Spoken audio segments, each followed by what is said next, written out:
Here's one of many tales that could be told of the bravery and tragedy of men in war.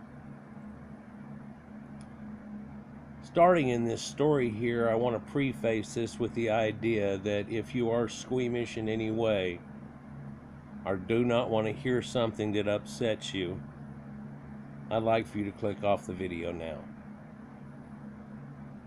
I'm serious. Maybe listen to the last 2 minutes and you'll get the gist of it.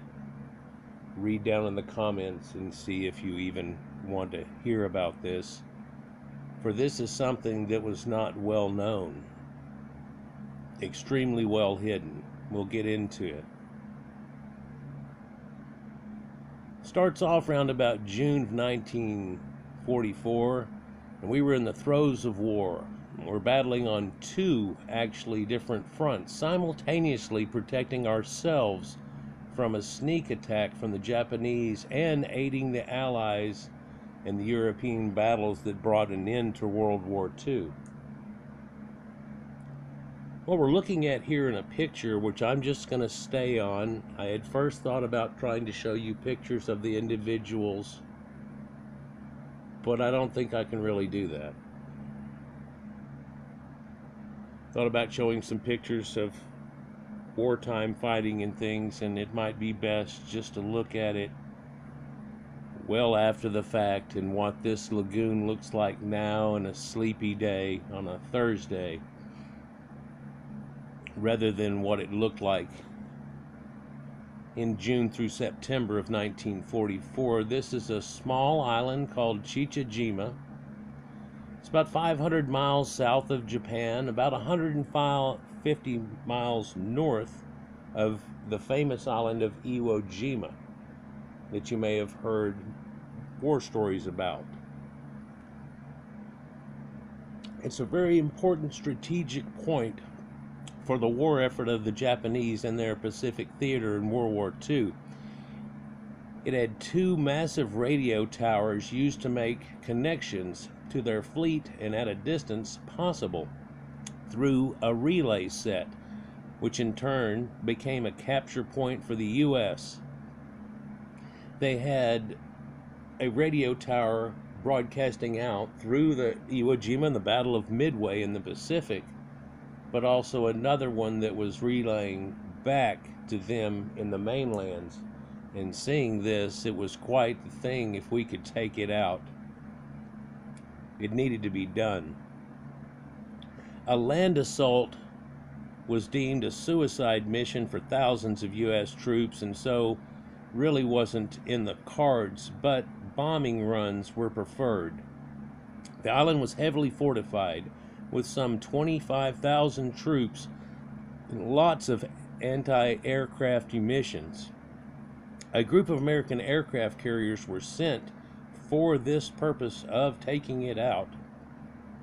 And in June of 1944, an aircraft carrier with more pilots and bombers arrived. Many were quite young, and they proceeded to try to bomb this place out of existence. Due to the amount of anti-aircraft bombardment that they faced, they actually were unable to take out these towers for a few months. And then, round about September, other aircraft carriers arrived with more pilots and more bombers, fresh on the Pacific theater, many of which were quite young, as I said. In fact, one was the youngest pilot in the fleet. His name was George, a somewhat green pilot in the fleet. Though he had had a few missions and had already been shot down once in his brief career so far, he had to eject and then was rescued. This attack was going on for months, with many failed sorties, repelled by the amount of aircraft fire that they took on until September, when these new pilots were brought in for replacements for already downed pilots that we had lost. This included George and many other young replacements. On the morning of the next mass raid attempt, George and his radio operator named Dell and his side door gunman named Ted, after a briefing, they left about 7:15 a.m. along with dozens of bombers and air fighters and support. They stayed above an 8,000-foot ceiling to avoid enemy fire, being out of range. But after many failed high bombing attempts that failed, dive bombing runs were chosen, and as of yet, after their first few attempts, had been ineffective to this point. When the squadron came in, of the first to dive was George's squadron or group in waves, successive. But as soon as he became below 8,000 feet in his dive, he was instantly taking fire and flak exploding all around him, but he stayed the course. Near the beginning, he took his first direct hit on the left side of the plane, but yelled back, "Hold on, we're going in," determined to complete his mission. Screaming down below 3,000 foot in his Hellcat, George released 2 5,000-pound bombs on the radio tower that he was told to take out. But his plane, riddled with flak by now, was smoking and catching fire, and George again yelled back at his crew to hold on while he pulled out of his steep dive, but the plane was nearly gone. George instinctively turned to the safety of the sea, with the plane unable to climb. He had scored 2 direct hits. The plane was lamed and was unable to climb, and shortly after started losing altitude. He had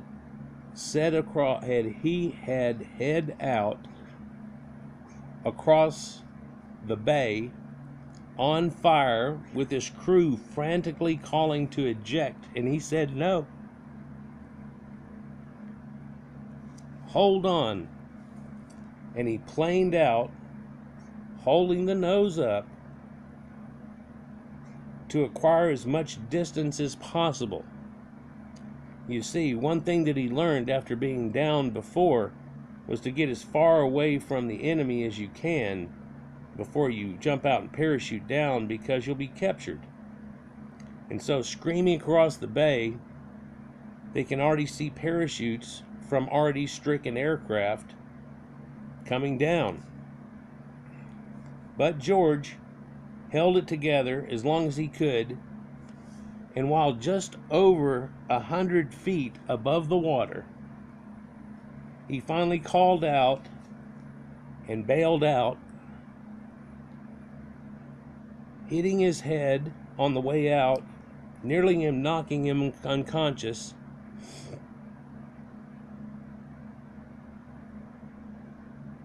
And his chute luckily opened right before he hit the water.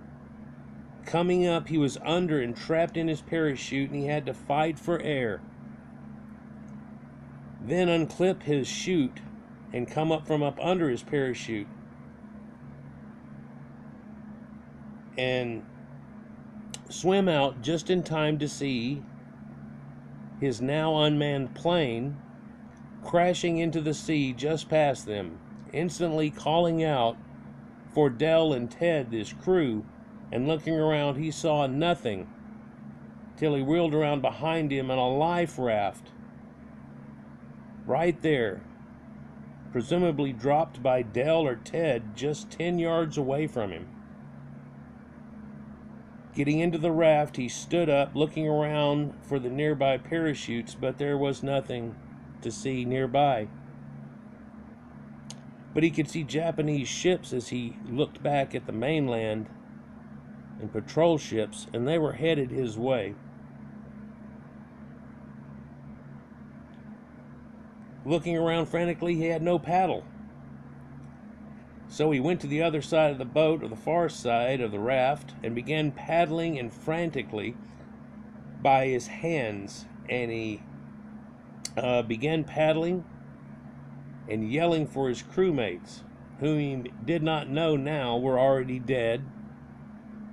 Dell's chute never opened, and he hit the water at over 150 miles an hour. Ted never actually got out of the plane, but it's believed he did throw out the life raft. Paddling unto the point of exhaustion, he turned around, slumped into the raft, and with a glance he verified that these patrol boats, still always a long ways away, but were headed directly for him.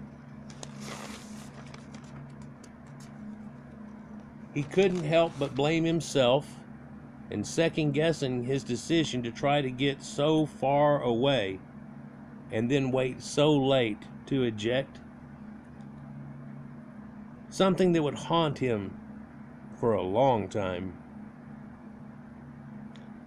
Just as he begins to be reticent to his fate, and he begins to mentally prepare himself for captivity and interrogation and being a hated prisoner, just then, like a miracle, he was startled by a U.S. plane flying low, passing overhead, guns blazing, directly at the Japanese patrol boats, Sandy Lowlead. With new vigor, he desperately paddled away for some 2 hours until completely exhausted, as far as he possibly could. Resting back in the raft in exhaustion, minutes later, he heard the sound of water breaking next to his raft. It was a periscope. A U.S. submarine, like in Indiana Jones, came popping up and scanning around. It turned directly at George and fixed on him. It surfaced, and then they pulled him aboard and into the submarine, and they saved him. Other than Dell, Ted, and George, there were 8 other downed U.S. pilots that were also unaccounted for, and presumed and told their families they were lost at sea in the conflict. But that wasn't true. And again, I say to you, if you tried to listen till now, if you're squeamish, go the last 2 minutes or so of the vid.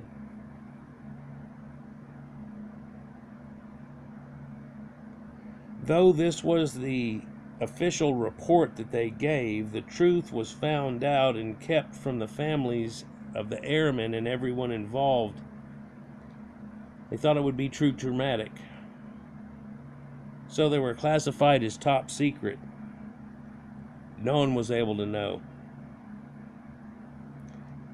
But in 2004, and what was to come out was found by a researcher writing a book named James Bradley, and he found a transcript of a Japanese war crime trial that was held in Guam after the war, confessing what had happened to these 8 men.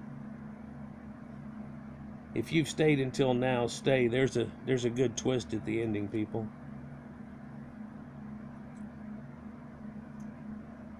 It's now the story of what happened to these 8 brave men who, unlike George, bailed out much closer to Chichijima and were captured by the closer patrol boats, and for the last several months bombed. These people in Chichijima were bombed, and they were trying to kill these troops constantly. So they wanted revenge once they got a hold of them for something that they had started. Again, does anybody remember the blind attack on Pearl Harbor? Just kind of telling this the way that I know it, guys, and I wanted to write it down because of people's names. Make sure I get things in order.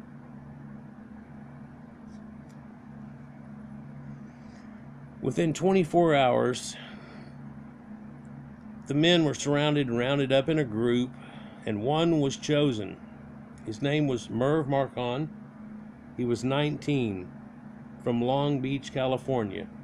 He was taken to the central area right there where they were and tied up to a pole, and the commander told the troops to have revenge on him, but no weapons. And they took turns beating him and kicking him until they were exhausted. All day long.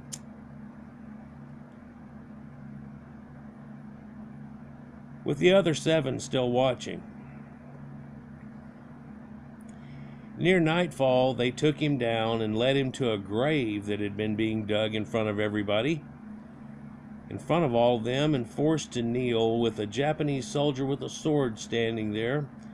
He knelt and was given a last cigarette, which he calmly smoked, though his mouth didn't work too good anymore.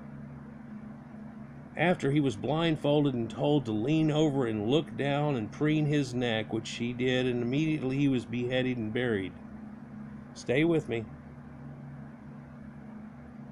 Stay with me. That night, a commander named Yoshio Takebana, he's known as an alcoholic. He was notorious for being sadistic and torturing prisoners, not only Caucasians from the prisoners of war here, but just prisoners alone. Before this hand, somebody said that he was put in this position because of that. He told his close-eyed troops that they needed to prove to him and themselves that they had what he called the heart of a warrior, and they needed to eat the enemy's human flesh. To make that happen, he had the troops exhume Merv and had a surgeon that he had remove his thigh and gave it to the cooks to serve to him and the high-ranking officials and some soldiers, which apparently was so good he ordered the troops to go and get more.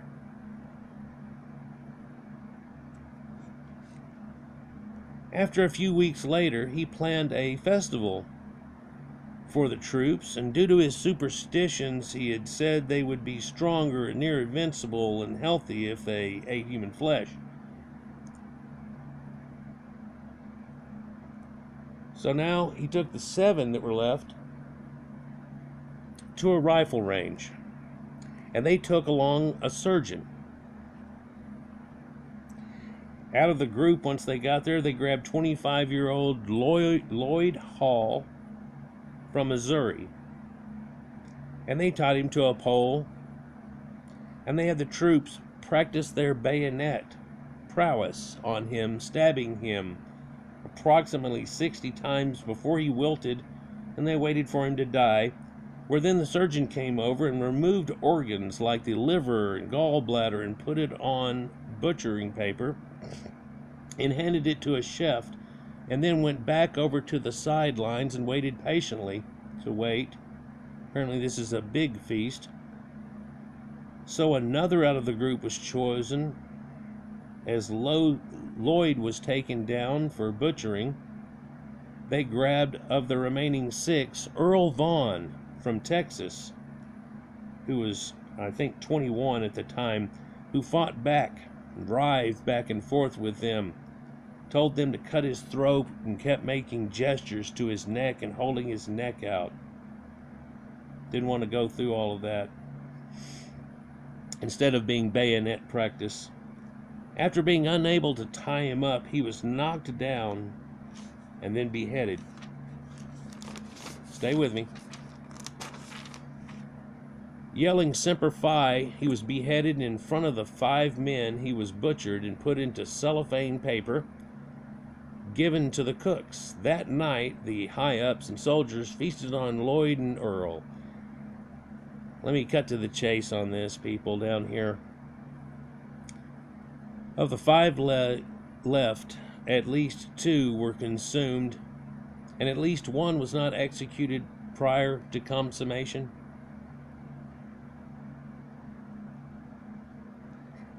They were surgically amputated and kept alive until the limbs were used up, and then killed off for the rest. I started on the next one.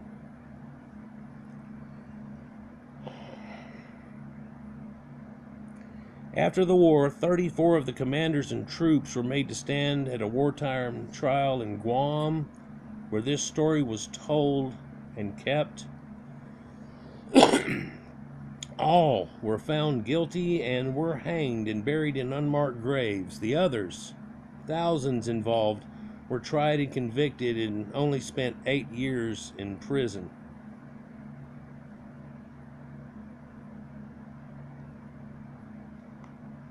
George was 80 years old when he later found out what he had just narrowly escaped on Chichijima Island. He had lived his life constantly reminded of an inner self-guilt from having survived Del and Ted on Chichijima. But what we all can say now for certain is that George did not waste his second lease on life, or his second chance when his second chance was given. George Herbert Walker Bush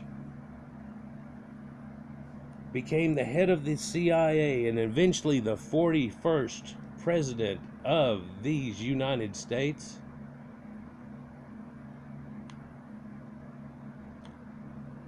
And his son, named after himself, George Bush, became our 43rd president of these United States. He died in 2018, having only found this out after it came out in 2004. They did not tell the man during his presidency that this had happened. What had happened?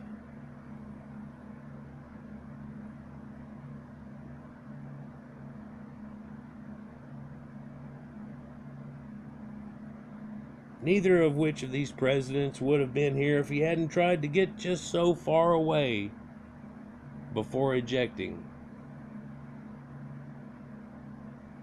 In a string of circumstances that seems like when a butterfly bats its wings. Thought about putting this out on Memorial Day. Thought 4th of July, maybe just put it in between right here and let it roll.